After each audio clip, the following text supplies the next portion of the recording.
வாழைப்பூ பக்கோடா ரொம்ப சூப்பராக இருக்கும். குழந்தைகளுக்கு ரொம்ப பிடிக்கும். ரொம்ப சத்து நிறைந்தது. இது எப்படி செய்யணும் அப்படின்னு சொல்லி பார்ப்போம். அதற்கு முன்னாடி நம்ம சேனலை சப்ஸ்கிரைப் பண்ணிவிட்டு பக்கத்தில் இருக்க பெல் பட்டனை அழுத்தி வச்சுக்கோங்க. நான் தினந்தோறும் ஒரு பதிவு போடுவேன். அது உங்களுக்கு பயனுள்ளதாக இருக்கும்.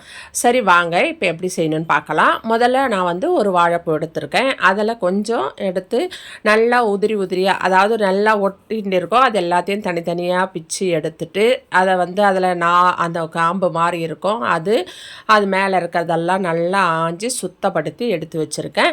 அதை எடுத்து வச்சுட்டு அப்படியே கட் பண்ணக்கூடாது, அப்படியே நீட்டாக தான் இருக்கணும். அது மாதிரி எடுத்து வச்சுட்டு ஒரு கப் எடுத்து அதில் ஒரு 2 ஸ்பூன் அளவுக்கு கடலை மாவு, ஒரு 1.5 ஸ்பூன் அளவுக்கு நான் சோள மாவு போட்டிருக்கேன், கார்ன்ஃப்ளவர் மாவு, ஒரு 1.5 ஸ்பூனு அரிசி மாவு, அதுக்கப்புறம் 1 ஸ்பூன் அளவுக்கு நான் காஷ்மீர் சில்லி பவுட்ரு போட்டிருக்கேன், தேவையான அளவு உப்பு, கொஞ்சம் கரம் மசாலா ஒரு 1/2 ஸ்பூன் அளவுக்கு நான் சேர்த்துருக்கேன். சேர்த்துட்டு அது அத்தனையும் நல்லா கட்டி இல்லாமல் நல்லா கலந்து கொடுங்க.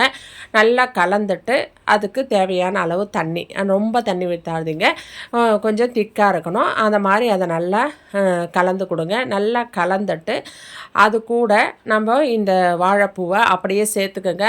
சிலர் வேக வச்சு கொஞ்சம் தண்ணி எடுத்துகிட்டு செய்வாங்க. அந்த மாதிரி செஞ்சால் சத்து கொஞ்சம் போயிடும். அதனால் அப்படியே செய்யுங்க. இது நம்ம பொரிக்கும் போது அது அந்த கசப்புத்தன்மை அவ்வளோவா தெரியாது.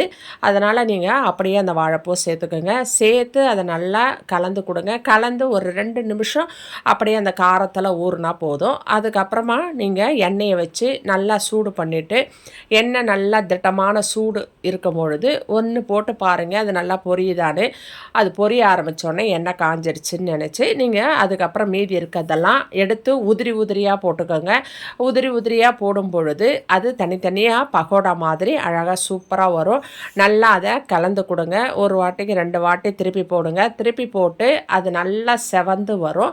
அப்படி நல்லா செவந்து மொறுன்னு வரும் பொழுது, அந்த நுரையெல்லாம் அடங்கும் பொழுது நல்லா ஒரு கைப்பிடி அளவு கருவேப்பிலை, பச்சை கருவேப்பிலை, அதையும் உருவி அதான் கூட சேர்த்துக்கோங்க. சேர்த்திங்கன்னா அதனுடைய வாசம் பொரிக்கும் போதே போடும் பொழுது இதோடு சேர்த்து பொரிங்க. பொரிக்கும் பொழுது இன்னும் சூப்பராக இருக்கும். அந்த வாசனையும் சரி, அந்த டேஸ்ட்டும் சரி. அதனால் நீங்கள் கண்டிப்பாக அது மாதிரி போட்டு அதை நல்லா எண்ணெய் வடிகட்டி எடுத்து கண்டிப்பாக பரிமாறுங்க. ரொம்ப சூப்பராக இருக்கும். இது குழந்தைகளுக்கு ரொம்ப பிடிக்கும். இது ரொம்ப சத்து நிறைந்தது. இதில் கால்சியம், அப்புறமா அயன் எல்லாமே இருக்குது. பெண்களுக்கு மிக முக்கியமான வெள்ளைப்போக்கு அந்த மாதிரி சொல்லுவாங்க இல்லையா, உடல் சூடு, அதெல்லாம் குறையிறதுக்கு இந்த வாழைப்பூ குளிர்ச்சி தன்மை கொண்டது.